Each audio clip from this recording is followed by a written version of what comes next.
And he told me that literally like within 30 seconds of me getting off stage, and that Wow. like just shook my whole world. Another fucking podcast. All the behind the scenes bullshit you didn't know you needed to know. All right, hey everybody, welcome back to another fucking podcast. I'm Maddie. I'm here with Jonathan Plevyak today. Hi, how are you? What is going on? I'm honored to be here. Yeah, thank you for having you come on this podcast. I'm excited. We met through Ocean 98, OC local, now based in Nashville, and you're on it with your music career. You've got all sorts of stuff going on, from the aesthetics of it all to new music today. So I'm excited to get to talk to you about some of that. Me too. Very Yeah. excited. Very excited. Awesome. First, I do want to start. You're currently in the process. Congratulations of rolling out your debut album, Soul Man. Tell us about the album, all about it. What's up? Yeah, so up until this point I've kind of just put out like singles and EPs, kind of like smaller projects. Mm-hmm. And yeah, it just kind of felt time to put out like a full record. I've never put out like a full record before. So um the last two EPs have been very rooted in like 1950s kind of crooner doo-wop, like little jukebox rock and roll vibes. And this record is kind of like the next evolution of that. So it's a little bit going from 50s into 60s. Mm-hmm. And it's kind of, I love variety, and it's kind of like my little take on the 60s. So it's, modernized a bit, but Right. there's some rock on there. There's blues, gospel, soul, Motown, funk. There's just kind of a little bit of everything on there, and it just felt right. So the project before was called Lover Boy, and this one's called Soul Man. So it's kind of felt like Awesome. the next evolution. Yeah, the growing up of it all, and that's Yeah. super cool. Um, is that something I know with so many artists it's different in terms of each project. Sometimes it's its own separate thing, and sometimes you've had songs that you've had for, 10 years that are now making its way forward. How long have you been with this specific project? Yeah, so uh I started writing it about this time last year. Started in the summer, like July Mm-hmm. and August. And I kind of, with writing, I have like just little seasons of creativity. Like for context, this year I have only written one song Right. this whole year. So I kind of like to just kind of create in like a short like bundle of time. Mm-hmm. And then just kind of get lost in it, write a bunch, go right to the studio, and just record it while it's all fresh, while all the inspiration's there, and then kind of get into like release rollout mode, and then just kind of like take a break and recharge the writing batteries. So yeah, 2023, I wrote a ton. I wrote those first two EPs like back to back. Mm-hmm. So I wrote the first one, we went and recorded it. While that one was being recorded, I was writing the next one, and so on.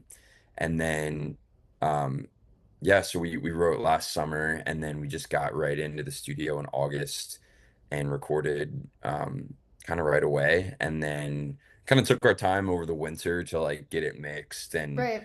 um kind of soak in the aesthetic a little bit of what we were going for, and then we've been rolling it out slowly. So we have like three singles out so far. Awesome. And speaking of those singles, how did you go about which singles you wanted to release, in what order? What's that process like?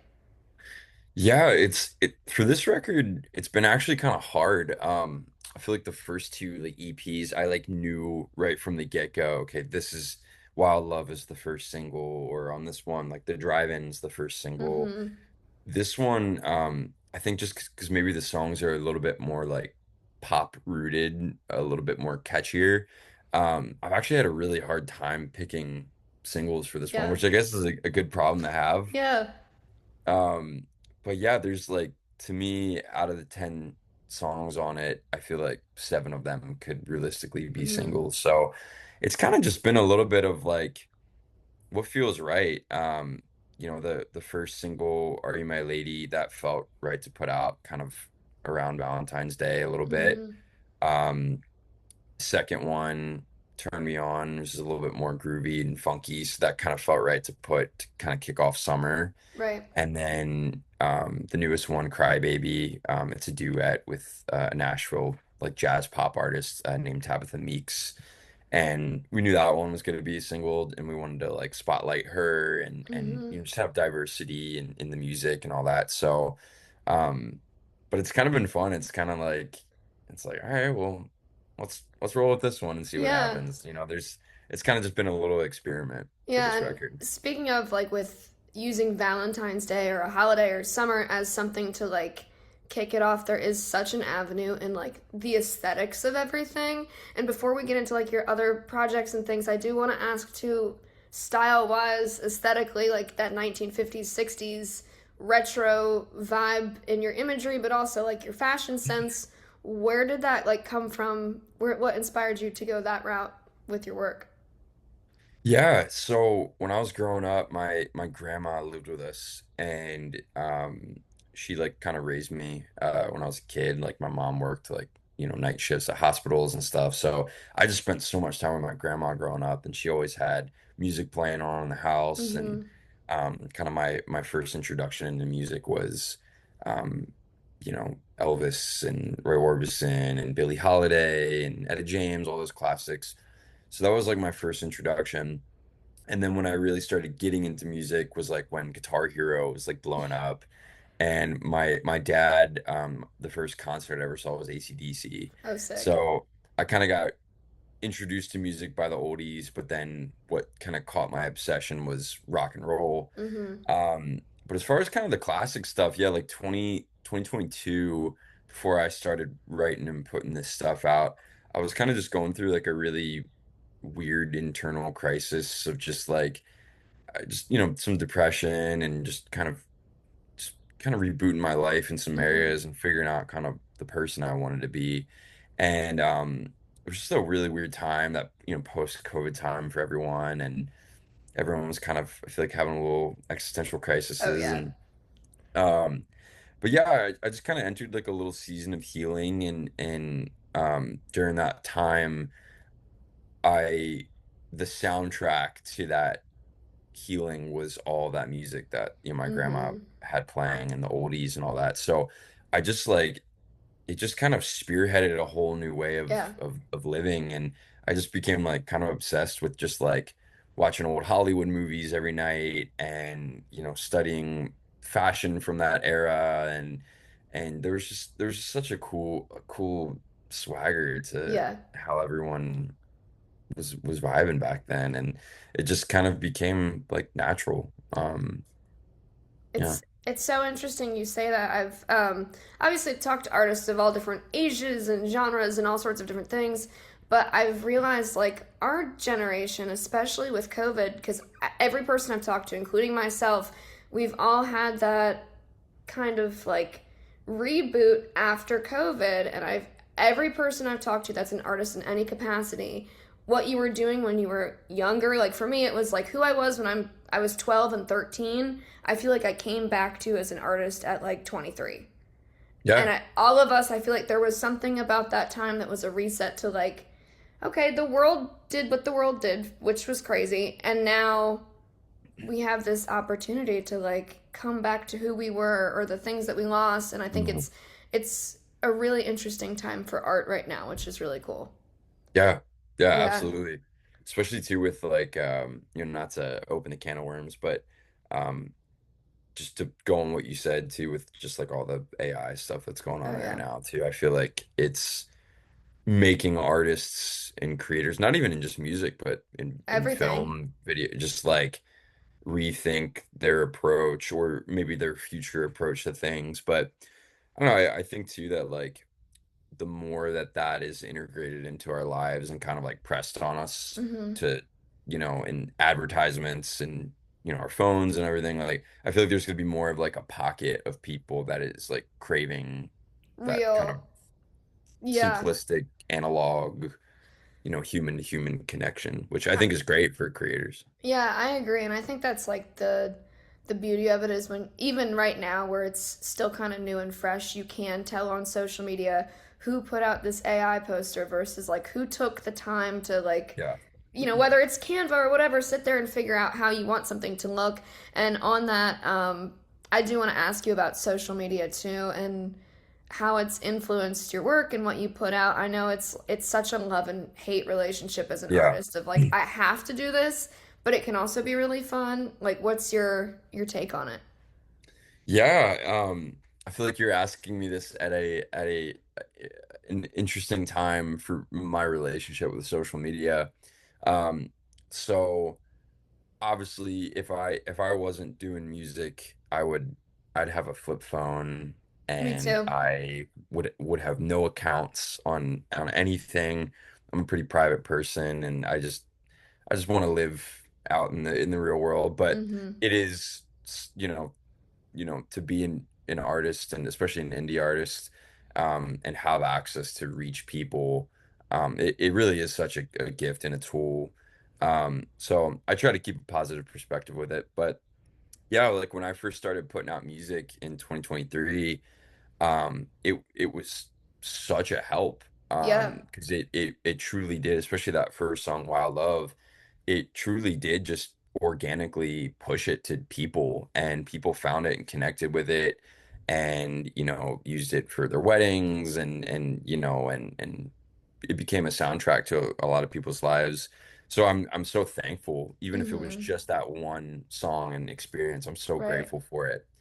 And then um it's kind of, I feel like the last like year, the algorithms have kind of slowed down for me a little bit. Like Mhm. I feel like everything that I post right now is kind of reaching the same kind of people. Like I feel like it's not Yeah. going to newer people.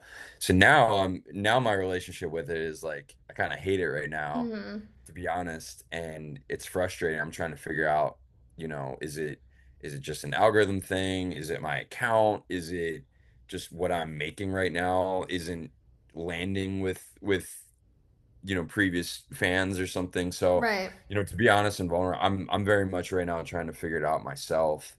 Um, but then, I look at my other project or friends of mine, and they're having a great moment of success with it right now, and it's helping them Mhm. find new fans, and it's helping them achieve things that they want. So it's the algorithmic side of it, I don't Yeah. understand, Yeah. but the opportunity for it to find and connect with people is just, artists back in the day, they didn't have that. So it's a curse, but it's also a blessing Mhm. for sure. I agree. I think that's the whole thing is it's like it's all of us just have to keep pushing along and doing it even when it is a pain in the ass, but like, sometimes it's worth it, sometimes it's not.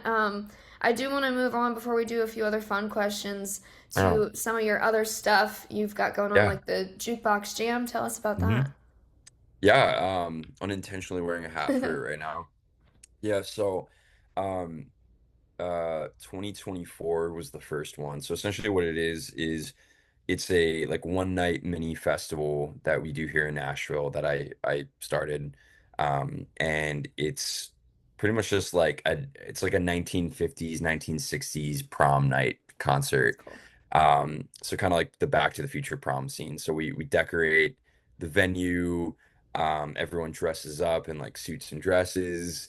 Um, we make the venue feel like you're stepping back in time, and we have like a bunch of interactives. We have like a vintage car photo booth. We have tattoo pop-ups, hula hoop contests. We have like a vintage thrift market that people can like shop, and all while the show is happening. And then, so essentially, what it is, it's my band and I, we headline, and each year the lineup is different, but we get a bunch of artists that are Mhm. kind of in the soul, like retro classic community. Um, and I curate the lineup, and they come out and do a couple covers from the 50s and 60s with my band. So they come out, I step off the mic, it's their show, we Yeah. just back them up, and it's essentially like a 3 4 hour dance party, and it's just a rotating lineup of vocalists with my band, and we sprinkle in a couple of my originals, but we mainly just do like just It's anthems from that fun. Yeah. era. And it's cool, like we've got like the swing dancing community of Nashville involved in it.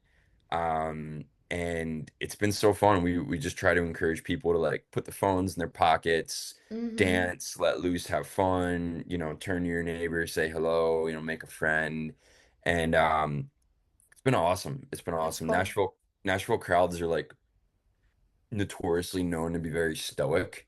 Mm-hmm. So to have people just dancing everywhere at the show is sick. And it's been awesome. We've done two of them so far with like a little Halloween spin-off as well. And we're doing the third one late this summer. We're going to be announcing it pretty soon. So yeah, it's just cool. I noticed that when putting out this kind of vintage music that there was such a scene for people that wanted a return to kind of that nostalgia, that simplicity, that Yeah. human to human connection. So we were kind of just like my manager and I who started it, we were just like, what if we just did like a night to do that where Yeah. everyone can come, it's a safe place, everyone can dress up and just dance and have fun. So that's what the jukebox jam is. Well, that's awesome. I hope people look for that soon for the next one. That's exciting. I want to give you a few rapid fire round questions too for fun. So don't think too hard about it. Just whatever comes to mind. I love it. Um, what is the favorite part of your work as a musician slash artist? Playing a show. I love to play live with the Yeah. band. I love to have the horns and the keys, the multiple guitars, and if it's a good feeling room and a good Mm-hmm. crowd, it's the best thing in the Yeah, world. that energy is the best. Least favorite Best. part of your work?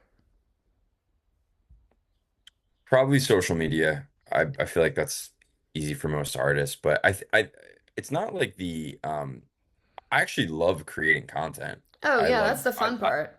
I love dreaming up the visuals and going out to shoot with, friends. And I don't mind being on camera and doing that. So I think it's purely just like the actual like uploading and Mm-hmm. posting and posting to all the different platforms and checking in on analytics and Yeah. that's the stuff where I'm like, yeah. Yeah, and I've talked with that like with a few other artists too, where like I feel like sometimes the ego too of like whether it's like people that you went to like high school with or something weird where it's like, oh, that looks so cringy or embarrassing or weird that I'm now like posting all this shit with all these hashtags and like, oh, trying to do something. So like there's I don't know. Yeah, it's a weird thing for sure. Another one, proudest career moment thus far. Oh, that's a good one. Oh, that's a really good one. There's a few. I got to open for one of my favorite artists, Pokey Lafarge, in 2024 on his tour. That's cool. And the first night we did a show in Indianapolis at a venue called the Hi-Fi, amazing venue. We were on their outdoor stage, and it's just like a big annex, like parking lot. Mm-hmm. And um, at the time, it was the biggest crowd I ever played to, and yeah, there was just such a magic to it, and we played and we crushed it, and we got like an encore, which was sick. That's cool. And there's something about that one that was um really great. And then at the most recent jukebox jam, there was a song of mine, an original called Dream Girl that we almost cut from the set list like 20 minutes before we went on Mm-hmm. stage because I was like, yeah, I was like, maybe that's too soft of a song. Let's keep the energy up. And we decided to keep it. And after the show, um, a fan came up and said that they were so happy that we played that song. They were hoping that we played that song. And he was saying that his wife recently had passed away, and he would always call his wife his dream girl, and Oh. every night that they would go to sleep, he'd always say to her, sleep, sweet dreams, my dream girl. I'll see you in this life or the next. And he said that like when we played that song, he felt like the presence of of his wife. And he told me that literally like within 30 seconds of me getting off stage. And that Wow. like just shook my whole world. And that was just like not to make it about me or anything, but it was Mm-hmm. just a proud career moment that like we almost axed it from the set and we Yeah. kept it. And then that allowed someone to have that type of experience. Yeah. And that was something I'll never forget. That's cool. That's the power of music and all the art and all Yeah. the things that we all are trying to do. Um, Yeah. one artist, dead or alive, to collaborate with.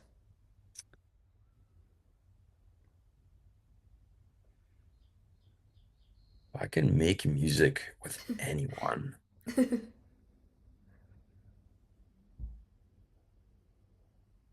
Can I do both? Sure. Okay. Give me one of each. Yeah. Um, if it was living, I would say Dave Grohl. Okay. If it was past, I'd say Billie Holiday. Oh, fun. Okay. I dig Yeah. it. I'm here for it. And finally, your style inspiration. Any artist with clothes, aesthetics, style inspo. If we're talking music, I would say probably the biggest is Elvis. Mm-hmm. If we're talking like uh actors or anything like that, I do love Austin Butler's fashion. I think he's got That's really good fashion. Yeah, he has a sleek kind of put together thing. I dig it. Yeah. And one final question to wrap things up, and thank you again for being here. What's one thing you want listeners to take away from the music of Jonathan Plevyak and your debut album, Soul Man? Great question. Yeah, I just want people to kind of feel like when they listen to it that they can kind of escape to like a bygone era, whether that's like in their head, literally the 50s or 60s, or could be right now in the modern day present, but just like a different place, Mm-hmm. when I listen to music um of that era, it just puts me in a different place. Yeah. Even when I listen to like artists, like modern artists like Leon Bridges, like his Mm. record, like his first record, like it just takes me somewhere. And whether I'm listening to the one song or the whole album, it gives me such peace and I can daydream and I can just visualize myself, you know, driving a cool car in the 60s or Yeah. visualize myself, being on a date, having a milkshake at like a cool diner or something, just and like that's just the beauty of music. So I hope that the music can make people feel that and daydream and just provide them with like a smile and some groove and make them want to romanticize their life a little bit with that being the Awesome. soundtrack to it. Awesome. Well, Great I question. appreciate it. Soul Man, check it out. When is it out? We're still figuring it out. I Okay, think we're gonna cool. time it out around the jukebox jam, so probably like October. Okay, so plevyakmusic.com for all the information, though, on that social media. Thank you for joining me, Mr. Jonathan Plevyak, another Thank fucking you. podcast.